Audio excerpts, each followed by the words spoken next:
de actualización en matemáticas. Es un placer presentar al conferenciante de hoy. Él es Raúl Ibáñez Torres. Raúl es profesor de Geometría y Topología de la Universidad del País Vasco y todo un referente en la divulgación, sobre todo en matemáticas, en este país. Voy a citar algunas, no todas, porque serían muchas, algunas de los méritos, sobre todo en divulgación de Raúl. Es el director del portal Divulgamar, del cual os recomiendo que entréis a él porque es maravilloso.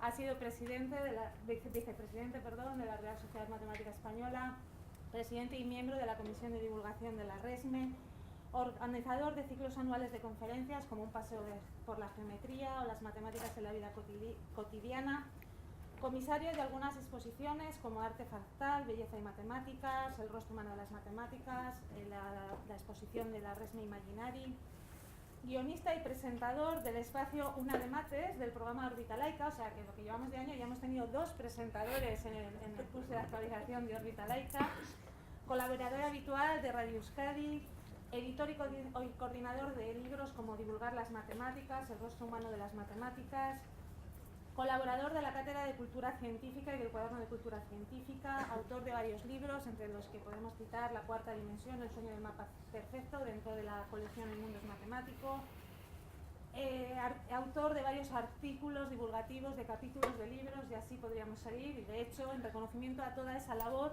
recibió en 2010 el premio José María Sabirón de Divulgación Científica y en 2011 el premio Coste a Divulgación de la Ciencia.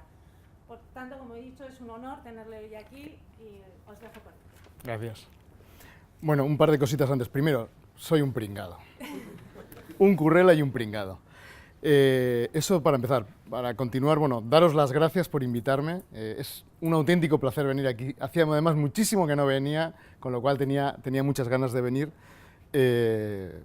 Entre personas de mi departamento y personas de este departamento hemos colaborado durante muchos años y seguiremos colaborando, y entonces siempre es un placer estar aquí. Dicho eso, espero que contaros algo que os pueda interesar y que al menos podamos disfrutar un poquito. Yo suelo contar muchas cosas sencillas, entre otras cosas porque no me da para más, pero espero que al menos lo pasemos bien. Yo realmente de lo poco que voy a hablar hoy es un poco de que, bueno, la probabilidad y la estadística son 2 herramientas fundamentales. Aquí no tengo que vender que efectivamente son 2 herramientas fundamentales, de las que se puede sacar mucho provecho, y seguramente aquí habrá habido muchas conferencias donde se ha hablado de la utilidad de tanto de la probabilidad como de la estadística, pero yo voy a hablar un poquito a veces de los peros. Los peros son, pues, entre otras cuestiones, porque muchas veces se hacen mal los estudios estadísticos, se hacen mal los estudios de probabilidad, con lo cual, si se hace mal pues el estudio, pues no quiero deciros nada de las consecuencias. A veces ocurre que, aun habiendo hecho bien el estudio, las consecuencias que se sacan son erróneas. Hay una lectura errónea del estudio estadístico o de probabilidad, ¿vale? E incluso, cuando se ha hecho todo bien, si nos quieren manipular, entonces lo que nos venden es algo distinto a lo que pueda decir incluso la realidad. Porque quien utiliza bien la estadística y la probabilidad también puede manipularla para que las cosas parezcan una cosa diferente si se quiere. De hecho, que parezcan, no que sean. Vale, entonces vamos a hablar con 4 ejemplos. Voy a intentar mostrar algunas de estos problemas, de lo que puede ocasionar el mal uso de la estadística o la probabilidad, ¿vale? La incomprensión o el que alguien vaya a la cárcel, que es lo que lleva de título la charla, es decir, qué es lo que puede ocurrir cuando se utiliza mal la estadística y la probabilidad. Los ejemplos son relativamente clásicos. He elegido 4 ejemplos muy clásicos, los vais a ver, pero yo creo que, bueno, pues pueden ser significativos de lo que vamos a hablar. Algunos casos son ficticios, como el primero, y otros casos son reales, como el de Sally Clark, que por desgracia es real, ojalá hubiera sido ficticio. Entre tema y tema, pues, como a mí me va el arte y las matemáticas, pues hoy os he puesto algunas obras de una charla que yo tenía, Los números preferidos del artista, donde es la utilización de los números en el arte. Esto es Joan Miró, 48, una obra bastante desconocida de Joan Miró. Bueno, el primero de los ejemplos es el de los falsos positivos. Ya digo, de hecho he cogido un ejemplo muy clásico, ¿vale? Un ejemplo clásico de John Allen Paulos, El hombre numérico, algo muy sencillo. Y he cogido el caso clásico, simple, sencillo y limpio, porque el tema de los falsos positivos no es fácil. de manejar, ¿vale? Cuando vamos a temas médicos, pues no siempre son pruebas directas y hay muchas cosas que realmente no se pueden abordar de una forma tan suave como se hace aquí. Pero bueno, el problema es, ya digo, es un problema muy facilito. Digo, supongamos que existe una prueba médica para detectar si una persona padece una cierta enfermedad. Para algunas enfermedades sí las hay, pero para otras no, ¿vale? Entonces, una prueba médica. Ya digo, ahí he puesto cáncer, pero podría ser SIDA o cualquier otra, cuya fiabilidad es del 98%. ¿Vale? Y que esa enfermedad la sufren 1 de cada 200 personas. Un día nos hacemos dicha prueba y nos da positiva. La pregunta es hasta qué punto nos debemos de preocupar y, dicho de otra forma, ¿qué probabilidad existe de que tengamos dicha enfermedad? Esta pregunta y la primera son las mismas, pero desde diferentes perspectivas. Esto es simplemente un caso teórico de falso positivo, ¿vale? Entonces, esa es la cuestión. ¿Qué probabilidad existe de que tengamos realmente la enfermedad si nos ha dado positivo, en ese caso hipotético que estamos estudiando? Vale. Este tipo de cuestiones nos pueden parecer tontas, pero en el fondo la respuesta a esta cuestión tiene mucho que ver con, primero, la relación de información entre el médico y el paciente, o la médica y el paciente, ¿vale? Y por lo tanto, cómo se transmita la gravedad de la enfermedad o la posibilidad de tenerlo o no, pues es importante. Si a una persona le decimos que prácticamente tienes cáncer y luego realmente la probabilidad es baja, pues no le hemos hecho ningún beneficio, ¿vale? Eso, es decir, hay un problema de comunicación, es decir, tener el conocimiento de esto implica en esa comunicación que la información esté bien dada, digamos, por ser suaves. Y la otra es, hombre, aunque lo que voy a decir es un poco tontería, porque realmente suelen existir protocolos muy determinados en la mayoría de las enfermedades, no es lo mismo que tú pienses que esa persona va a tener cáncer sí o sí, a que pienses que, bueno, vamos a irle haciendo varias pruebas hasta saber si realmente lo tiene, ¿vale? Entonces, hay un aspecto más médico que normalmente está cubierto y un aspecto más de comunicación. Y nos puede parecer también una tontería, pero el asunto es que ha habido muchos estudios, ¿vale?, donde se pregunta a personal médico sobre esta cuestión, ¿vale? La mayoría de las personas, por ejemplo, aquí pongo un libro que trata sobre el tema, pero recuerdo ahora un estudio que se hizo con personal médico de Harvard, de la Universidad de Harvard, y prácticamente la gente decía que la probabilidad de tener la enfermedad era prácticamente la fiabilidad de la prueba, ¿vale? La mayoría de las personas, ¿de acuerdo? Por lo tanto, como no es así, como ya podíais sospechar, pues iban bastante desencaminados, ¿de acuerdo? Por lo tanto, es importante al menos tener claro que eso es un aspecto a tener en cuenta. Entonces, repasemos el problema. Incidencia, 1 de cada 200 personas. Eso es una enfermedad más o menos normal, tampoco con mucha incidencia, pero bueno, el SIDA creo que es 1 cada 300 personas, la diabetes no sé si es parecida a esta, ¿vale? Una enfermedad rara se supone que es 1 de cada 2000, por ejemplo, en Europa, ¿vale? En Estados Unidos no, pero bueno, en Europa es 1 de cada 2000 más o menos una enfermedad rara, es una enfermedad más o menos normal. La fiabilidad de la prueba ya sabéis lo que es, en este caso es sencillo, 98%. Y además es simétrico, estoy pensando que es en los dos sentidos, ¿vale? Porque no todas las pruebas son simétricas, no tienen una misma fiabilidad en un sentido que en otro.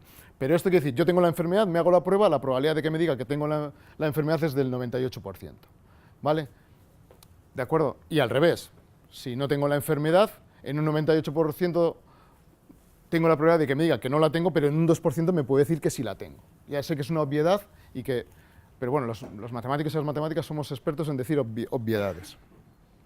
Y lo que me pregunta es una probabilidad condicionada. Tampoco voy a entrar en eso, es qué probabilidad existe de que tengamos la enfermedad. Ojo, esa en sí mismo no es la pregunta es si la prueba ha dado positiva, que no es lo mismo que tengamos la enfermedad, como luego obviamente vamos a ir también viendo. Y no lo voy a hacer con el teorema de Bayes, obviamente, ¿vale? Lo voy a hacer simplemente de forma intuitiva, ¿de acuerdo? Con la pequeña cuenta intuitiva que nos puede dar una idea. Es decir, vamos a coger a 10.000 personas y les vamos a hacer la prueba, ¿vale?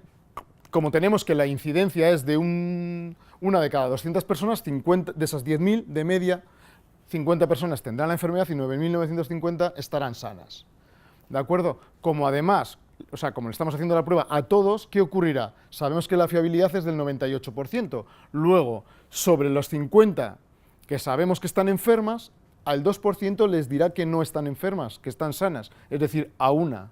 Bueno, no sé si... Bueno. Epa, no, ya la he cagado. Vale, ¿El de arriba? Ah, sí, vale, vale. Vale, a una le dirá que no, que está sana, pero a las otras 49 les dirán, no, estáis enfermas efectivamente. Lo que es realmente curioso pues, es esto, a los 9.950 que están sanos, al 98% les dirán que están sanos, que son 9.751, pero el 2% en el que se va a equivocar son realmente 191. Y ahí es donde está un poco la madre del cordero, sin Lucía Valles, de esta cuestión. ¿Por qué? Porque si ahora nos limitamos a los que tienen la prueba positiva, les da positivo en la prueba, de los que les da positivo en la prueba, que realmente tengan la enfermedad son 49.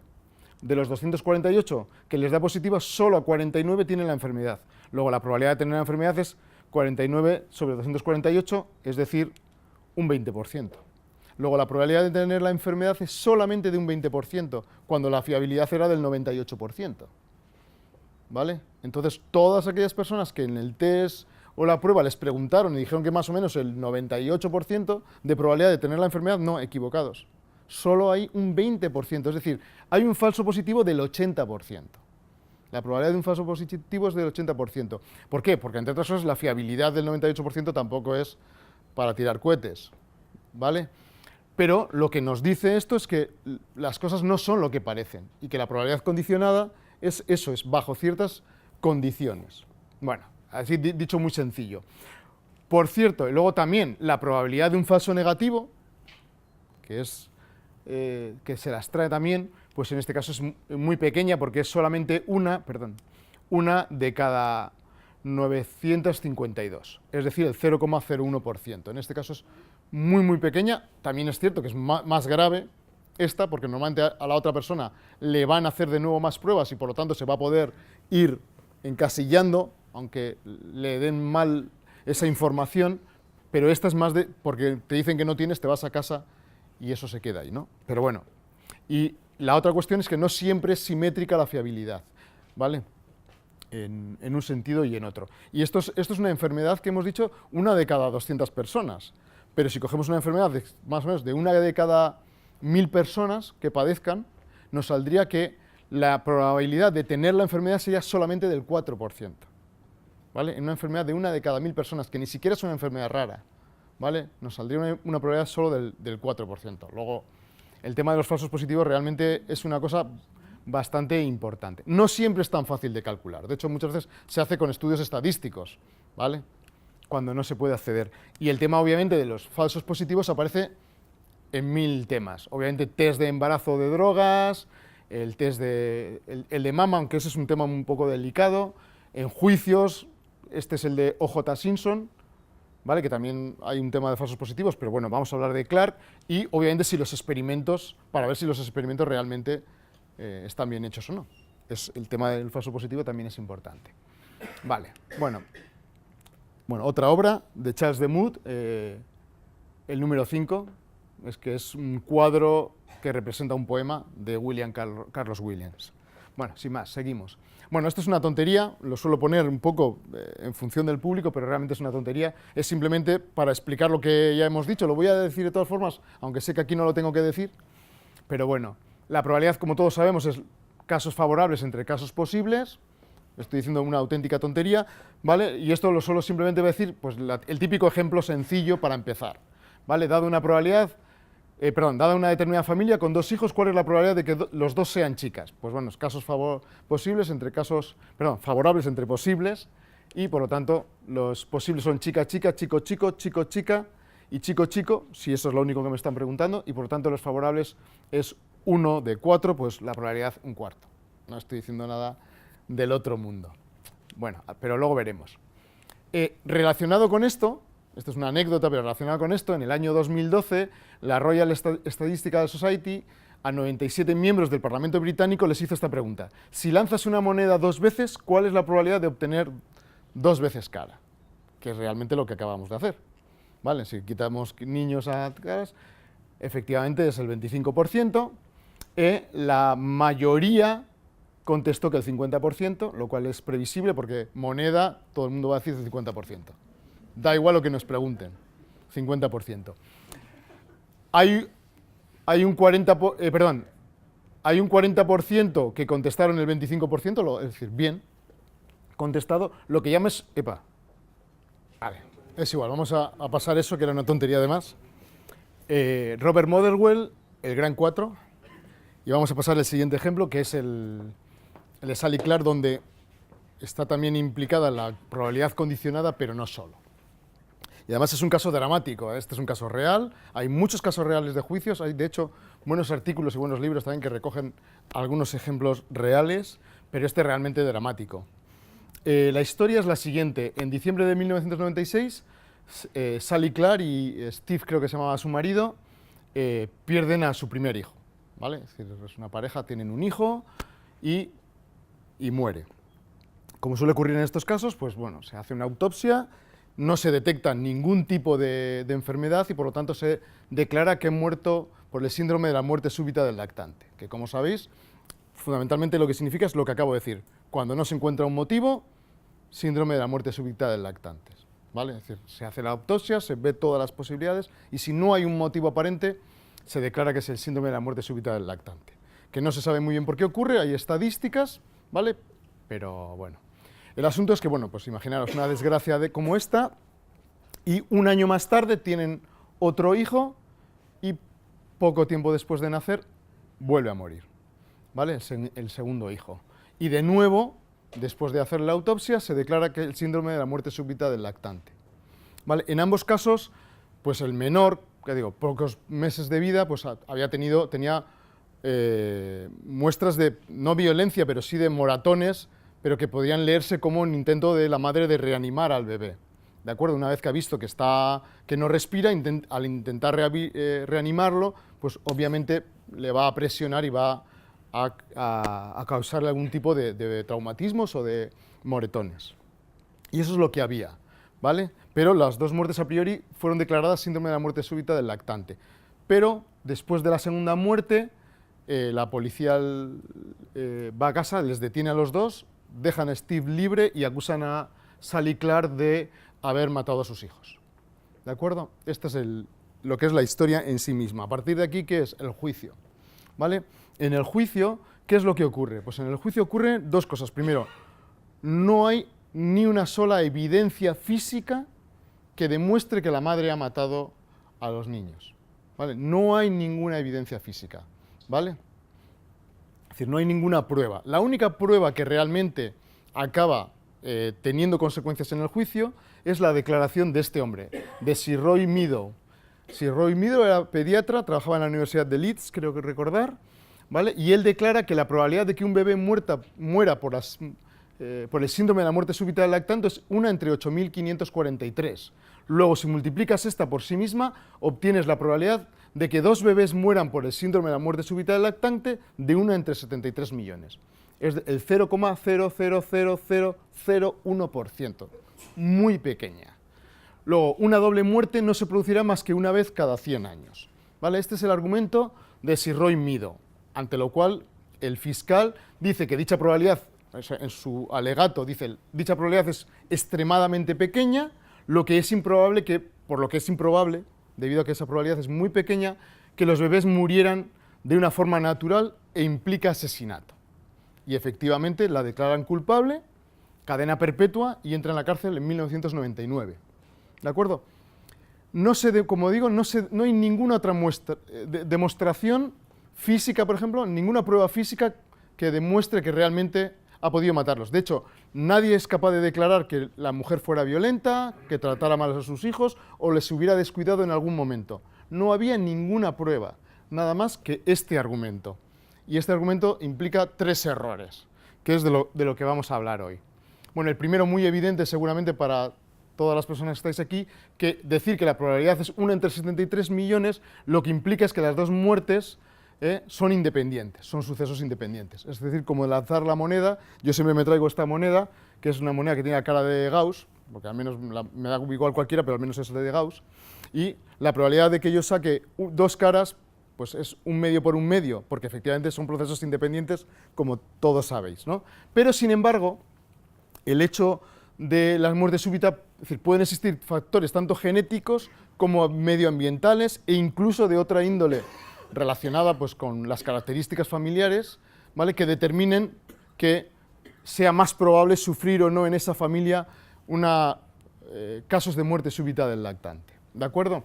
Por lo tanto, no serías, o sea, están relacionadas, no podemos tomarlo como sucesos independientes. De hecho, el matemático británico Ray Hill, utilizando un informe que es muy interesante respecto a este problema que estamos hablando, el CESDI, este que veis aquí abajo, del año 2000, es decir, era a posteriori, pero fue un informe muy exhaustivo que se hizo en Gran Bretaña sobre nacimientos y muertes en la infancia, pues de ahí sacó que la probabilidad de una segunda muerte se incrementa entre 10 y 20 veces, de hecho, ¿vale? Eso con datos estadísticos de ese informe, ¿de acuerdo? Luego, efectivamente, no son sucesos independientes.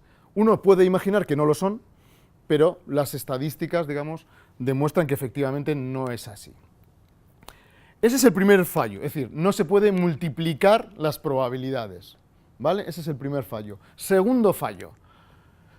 El segundo fallo no es que sea un fallo en sí mismo, es la utilización que hace el pediatra, porque dice que la probabilidad es de 1 entre 8.543.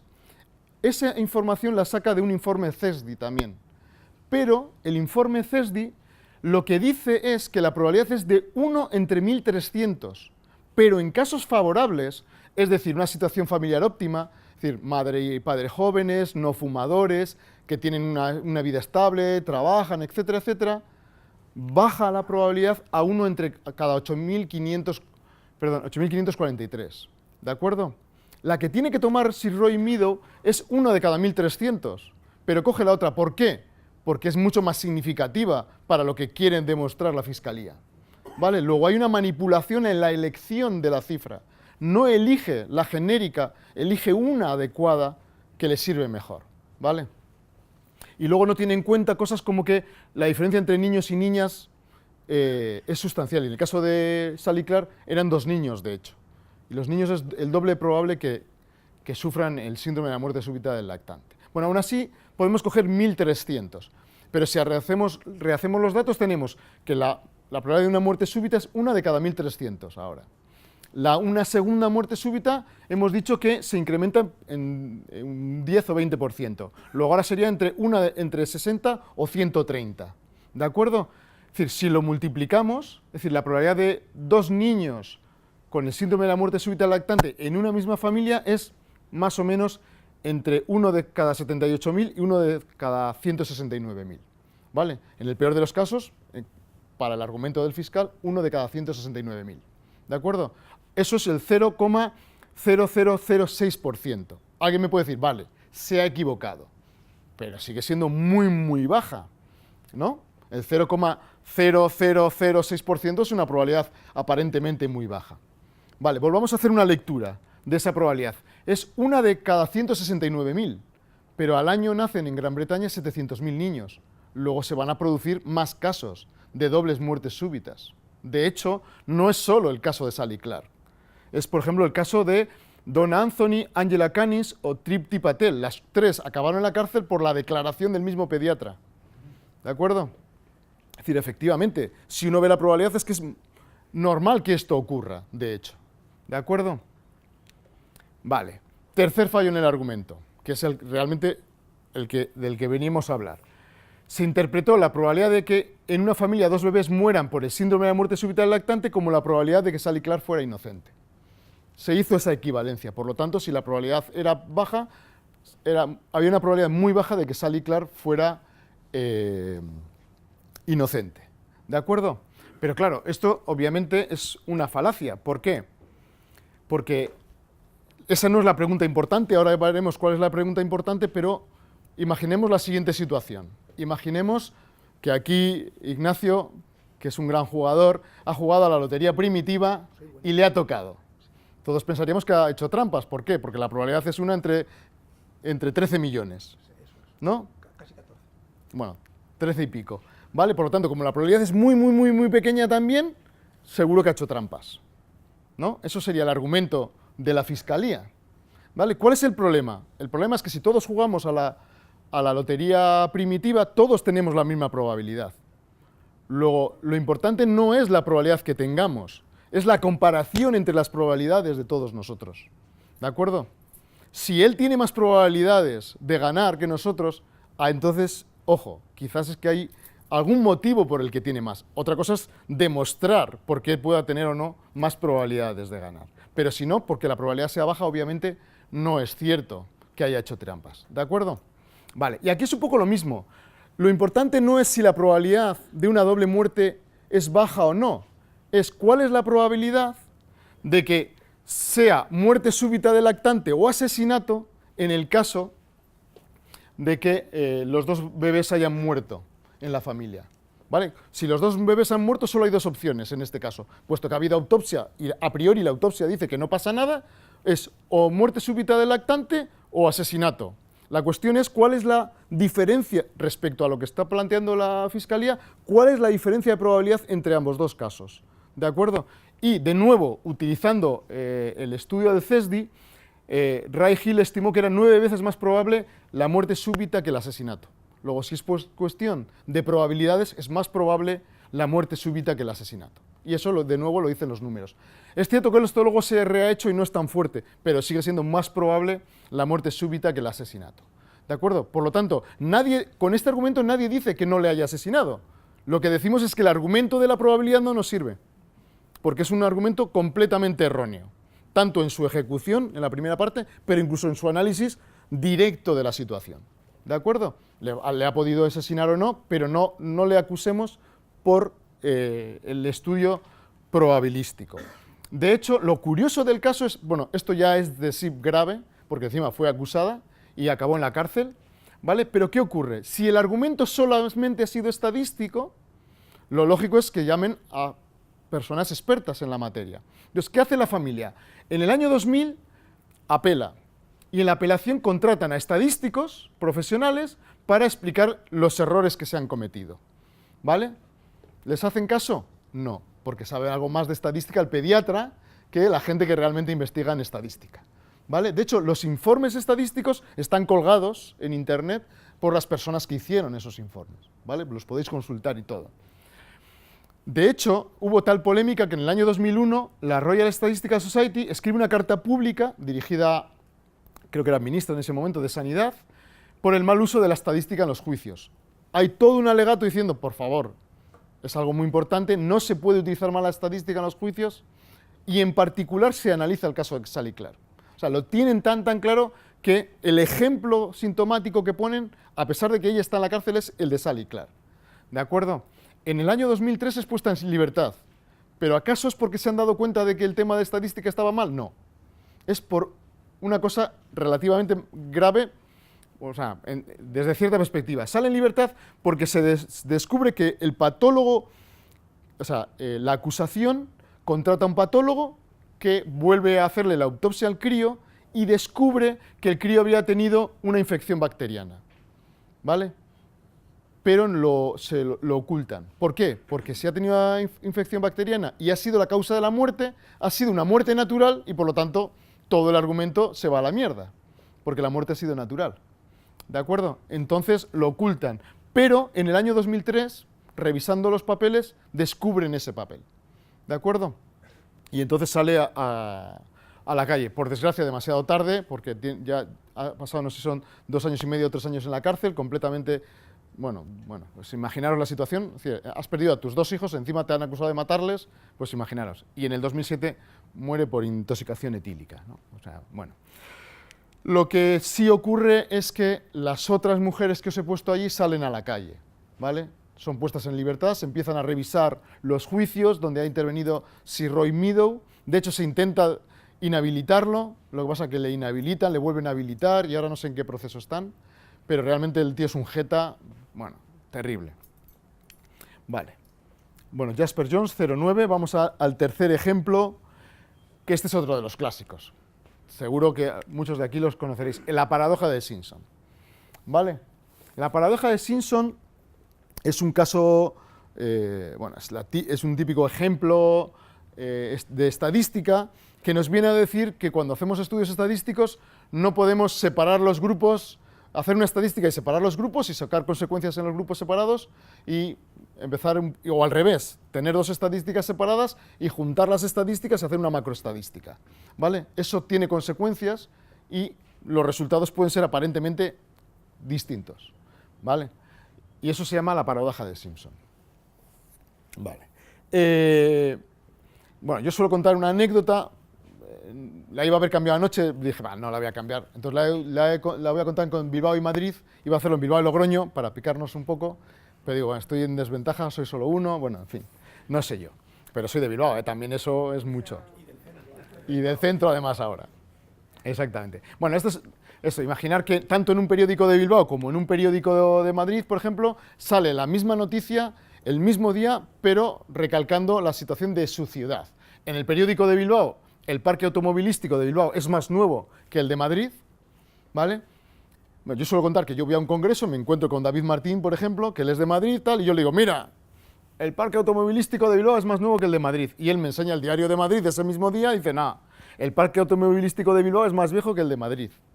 Entonces los dos miramos el periódico y, bueno, uno de los dos tiene que estar equivocado, ¿no? Entonces vamos a las páginas interiores, porque no hay que quedarse solo con los titulares, y yo le enseño del periódico de Bilbao la estadística que viene dentro del periódico. Dice, efectivamente, el parque automovilístico de Bilbao es más nuevo que el de Madrid. ¿Por qué?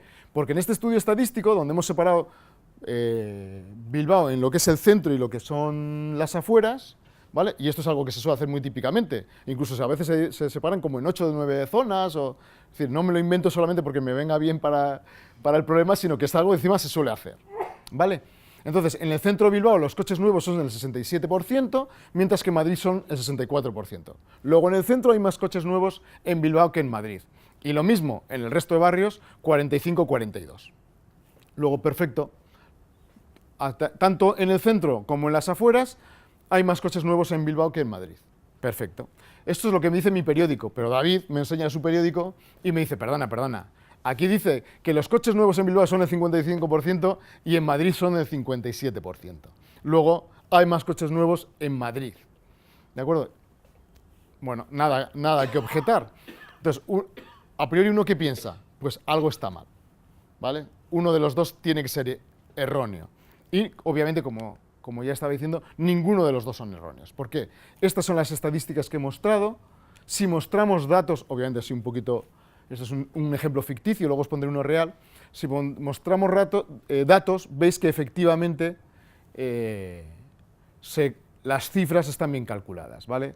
Aquí, por ejemplo, 60 y 50 son 110, 90 y 30 son 120 y los porcentajes son todos correctos. Es decir, lo que yo os he dicho es correcto. No hay ningún tipo de problema. Vale, bueno, lo puedo explicar aquí, pero lo voy a explicar en un caso real. Bueno, por cierto, la paradoja de Simpson se remonta al profesor de estadística George Joule, y eso que se llama Simpson, esto ya sabéis que siempre ocurre, ¿vale? Pero realmente quien la hace famosa, y porque la estudia exhaustivamente, es Edward Simpson, que también es un matemático británico, además este es de los que estuvo en Bletchley Park, con Turing, descifrando la máquina Enigma. ¿De acuerdo? Bueno, pues vamos a aprovechar para hablar un poquito más. Este es un ejemplo real, ¿vale? Publicado en aquí, bueno, es la comparación de dos tratamientos sobre los cálculos renales mediante dos métodos, ¿de acuerdo? Bueno, este es un caso real, las cifras que aparecen son estas, digamos que es un problema de cálculos renales, hay dos tratamientos y se diferencian entre, digamos, leves y graves o piedras pequeñas y piedras grandes, ¿vale?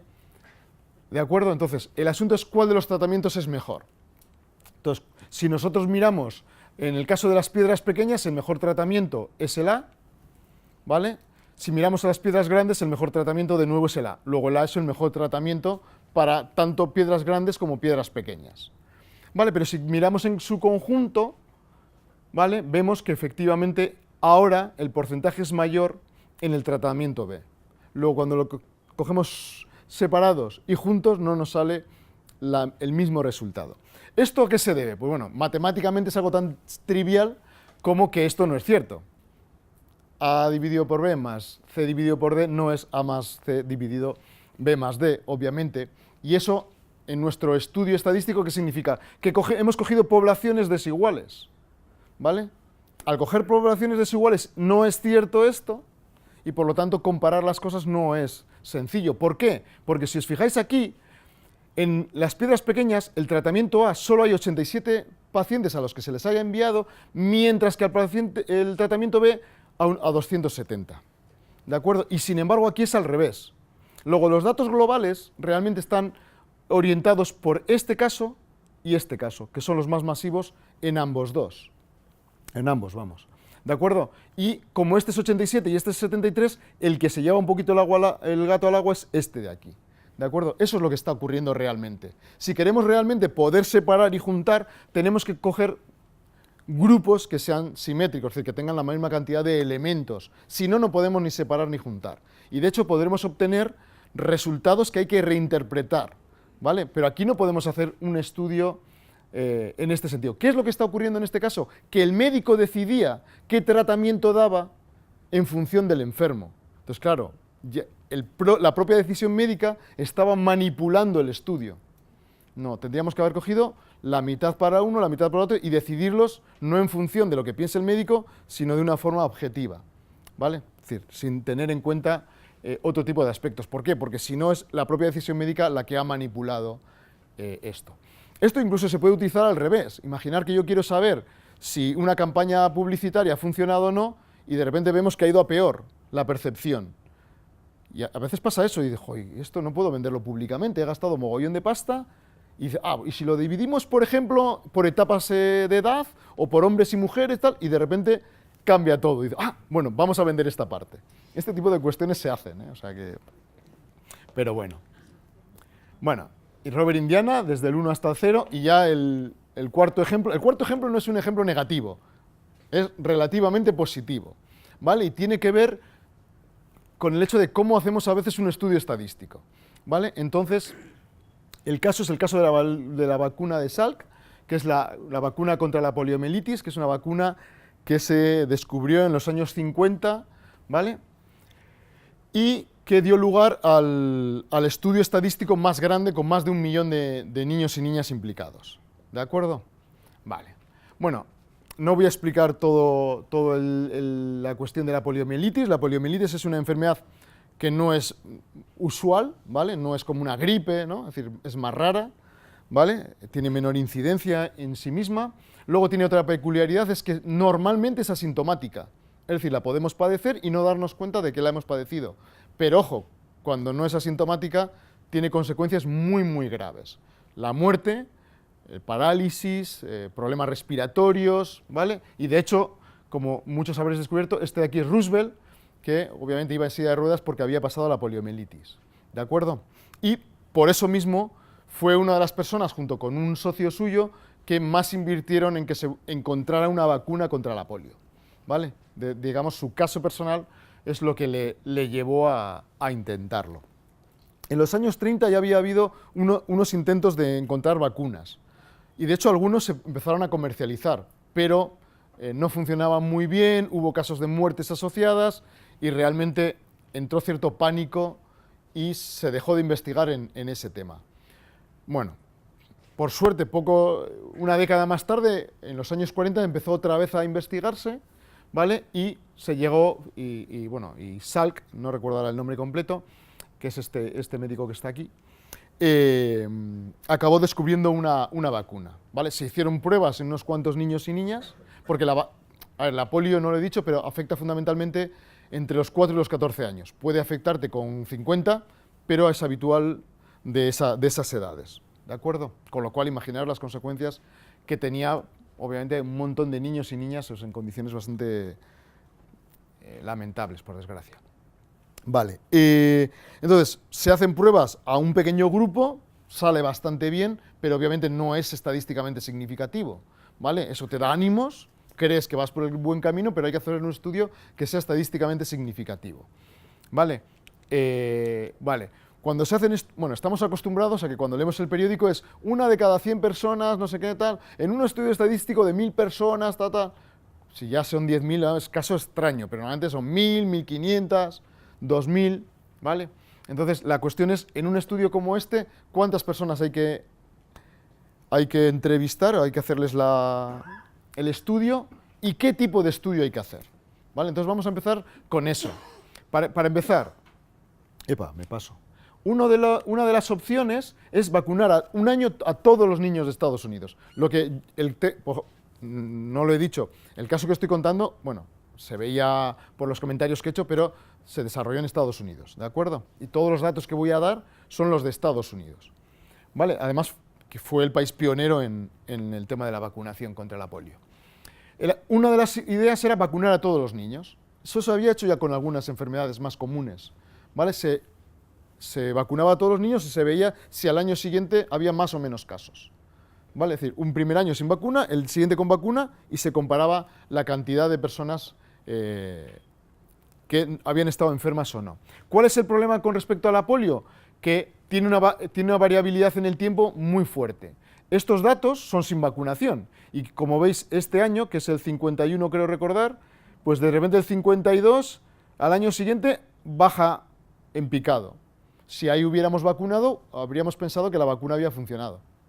¿De acuerdo? Lo mismo con este año, o con este otro, o con este, ¿vale? Es decir, la variabilidad en el tiempo es tan grande que no podemos utilizar la vacunación a todos los niños de Estados Unidos, porque la variación puede verse a que ese año no hay polio prácticamente, y sin embargo, ¿vale?, la vacuna no ha afectado para nada. Eso se había hecho con otras enfermedades, ¿eh? Otra cosa que se había hecho con algunas enfermedades, vacunar unos estados sí y otros no, ¿vale? Cuando la distribución era más o menos homogénea, entonces se hacía esto, ¿vale? Pero, de nuevo, la variabilidad geográfica es muy importante en la polio también. Y, de hecho, por ejemplo, en el año, creo que era el 59, pues, bueno, esto es la población, no es la enfermedad, esta es la población de Estados Unidos. Entre Nueva York y Chicago, pues en Chicago fue muy fuerte los casos de polio, y sin embargo prácticamente en Nueva York no hubo, ¿vale? Entonces la variabilidad geográfica es tan fuerte que tampoco nos vale unos estados sí, otros no. Entonces, ¿qué se tomó? Pues se tomó la decisión de coger una población de niños muy grande a lo largo de todo Estados Unidos y hacer el típico estudio con vacunados y de control, es decir, hay gente que se le da el efecto placebo, o sea, para ver cómo funciona el efecto placebo, no se le da nada, ¿vale? Se da una muestra de control, y hay gente que se le vacuna. Pero no solo eso, sino que ni siquiera los médicos sabían a quién se le daba una cosa y otra. ¿Por qué? Bueno, esto siempre es aconsejable, pero en el caso de la polio más aún, porque como en muchos casos era asintomático, el determinar si una persona tenía la enfermedad o no era muy delicado. Si el médico ya sabía que se le había dado el de control, pues puede decir, no tiene, o sí, ¿vale? Entonces, para no ver eso, no hubiera influencias, ni la familia, ni los médicos, nadie sabía. Todos, cada una de las vacunas o no vacunas tenía un código, y a posteriori se leía el código, ¿vale? Todo esto se hacía a doble ciego, es decir, sin saber realmente qué estaba pasando. La cuestión, aunque os he dado la solución, la cuestión es si, por ejemplo, con 40.000 niños sería suficiente, ¿vale? Es decir, un estudio con 40.000 niños parece que es bastante potente. ¿En este caso sería suficiente? Bueno, pues la cuestión es que la incidencia de la polio en Estados Unidos en los años 50 era 50 personas de cada 100.000, ¿vale? Unas 50 personas de cada 100.000 tenían la polio, ¿de acuerdo? Esa era la incidencia. Entonces, imaginemos una población de 40.000, a 20.000 se les va a dar la vacuna real y a 20.000 el placebo, ¿de acuerdo? ¿Y qué ocurre? Pues que por la incidencia que tenemos en un grupo de 20.000, pues hay unos 10 personas que estarán enfermas. Luego tendremos más o menos unas 10 personas enfermas entre los vacunados y unas 10 personas enfermas en el grupo de control. Claro, ¿qué es lo que ocurre? Que de repente, si pasan de 10 a 5 en el de los vacunados, parece un éxito terrible, porque un éxito del 50% es la hostia. Pero una enfermedad con una variabilidad tan grande, que haya 3, 4 o 5 casos arriba o abajo, puede ser por 1000 factores. Por lo tanto, 40.000 no era realmente un número significativo. Y de hecho, si lo hacemos con 400.000, es decir, ya 200.000 en cada uno de los dos grupos, la cantidad de personas afectadas es 100, y por lo tanto hay una variabilidad ya de 50 personas, pues es mucho más potente, ¿vale? Al final se hizo con 1 millón de niños, ¿vale? Y bueno, pues obviamente el estudio estadístico era significativo. Eso dio lugar a unas campañas masivas de vacunación, y poco a poco la polio prácticamente ha desaparecido de todo el planeta. Hay muy pocos países donde aún haya polio, muy pocos, y prácticamente el 99% de los casos, o sea, ha bajado en un 99% de los casos. ¿de acuerdo? Con lo cual prácticamente ha desaparecido. Y si lo miramos quedan, ya digo, muy poquitos países y con unas condiciones un poco particulares. En fin, bueno, pues esto era prácticamente lo que os quería contar. Acabamos con Romano Palca, Uno Infinito, una obra muy curiosa. Y podríamos hablar de muchos más casos, como el caso del transbordador espacial Challenger, donde efectivamente también un fallo estadístico fue determinante para que se produjera el fallo. Pero esa será otra historia y será contada en otra ocasión. Muchas gracias.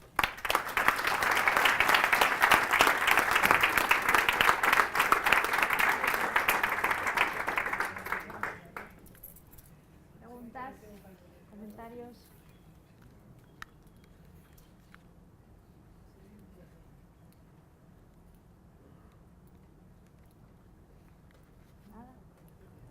Nada. Venga.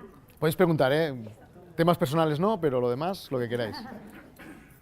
Y podéis criticar también.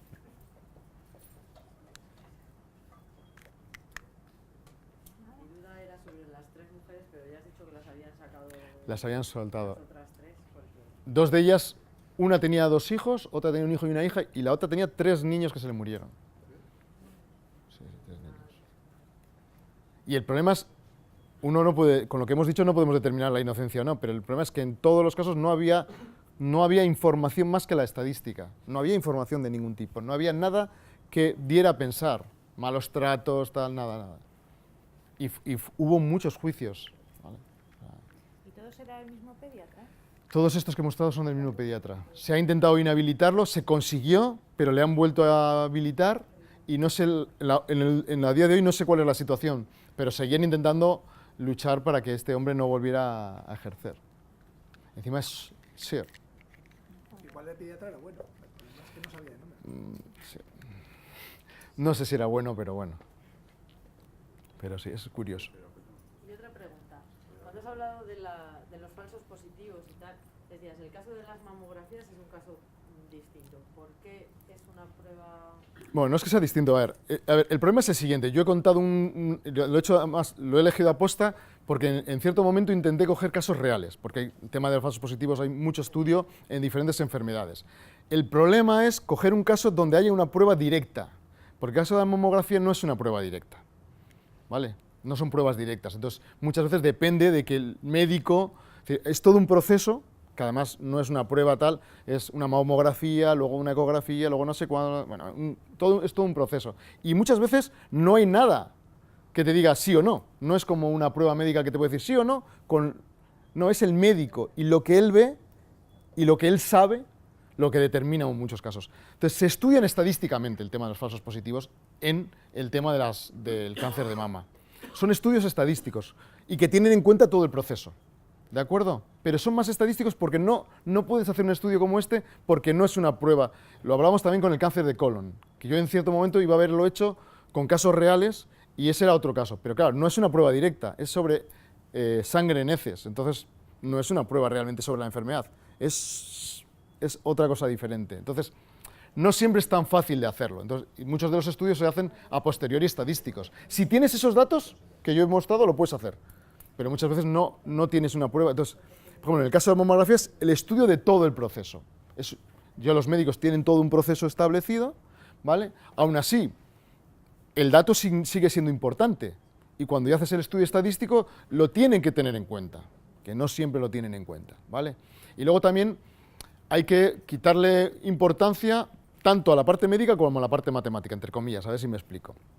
La parte médica, a los médicos creen que nunca les puedes llevar la contraria. Entonces, no puedes decir que ellos no han valorado bien el tema. No, porque ellos son los que saben de medicina. Sí, de medicina sabes, pero tienes que tener toda la información. Y la parte matemática, muchas veces damos relevancia, pero muchas veces ellos ya ponen protocolos que, aunque no sean conscientes, el protocolo en sí mismo hace que, bueno, igual se han pasado diciéndote seguro que tienes cáncer, pero el protocolo suele ser bastante estricto, al menos en muchas enfermedades.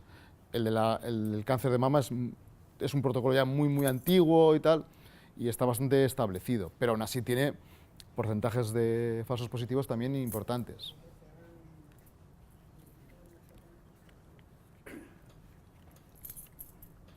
Veo que tienes contribuciones en Cuaderno de Cultura Científica. Sí. ¿Qué publicaciones? ¿Es una revista? No, a ver, eso es un blog de divulgación.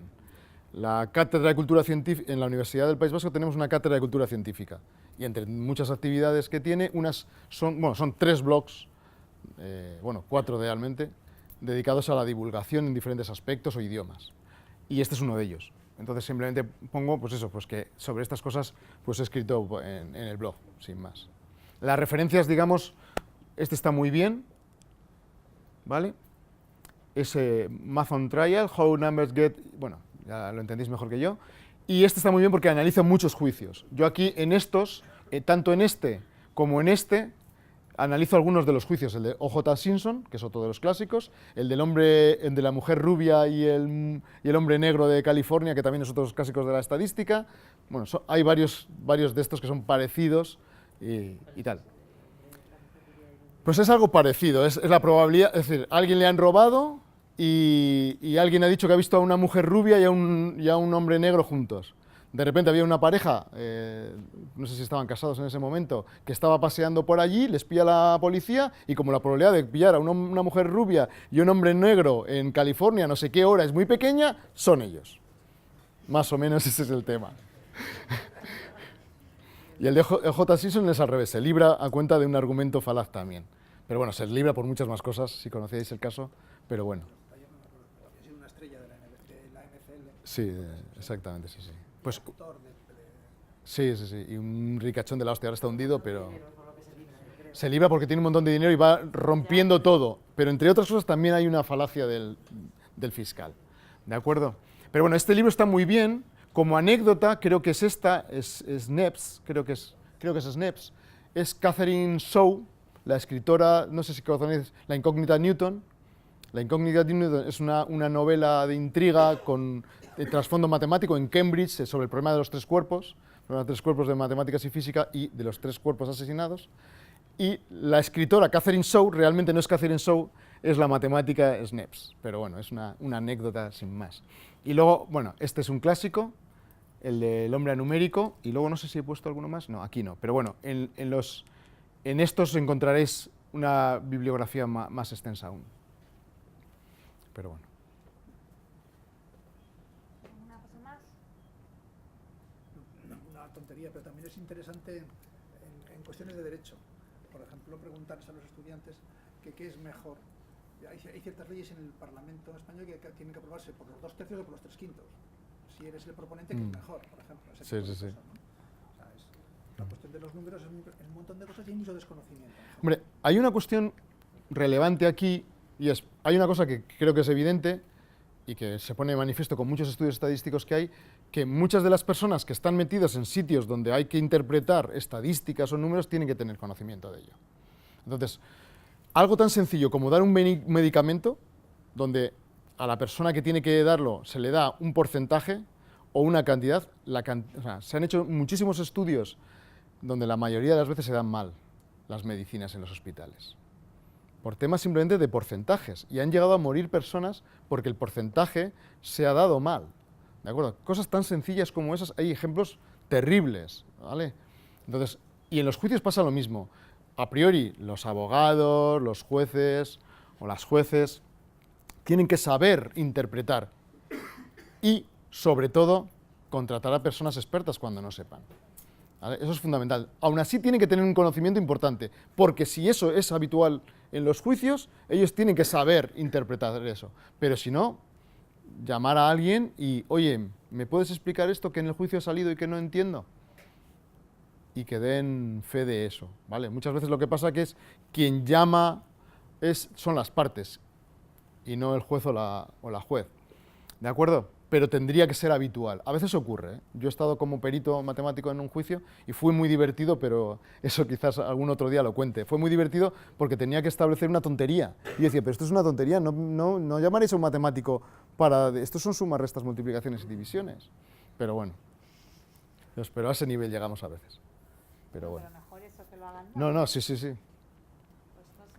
Lo curioso es que fue determinante que lo dijera un matemático, porque eso nunca lo echaron para atrás. A las cosas que dijo el médico les echaron a todas para atrás, pero yo que dije eso, ni se atrevieron a tocarlo. Y de hecho fue determinante porque eso lo admitieron a trámite, esa parte, la parte matemática. Y yo creo que no fue por el razonamiento, que era evidente que era así, o sea, era muy, muy fácil, pero yo creo que fue no tanto el argumento lógico que había detrás, sino el poder para ellos que suponía que alguien estuviera diciendo eso.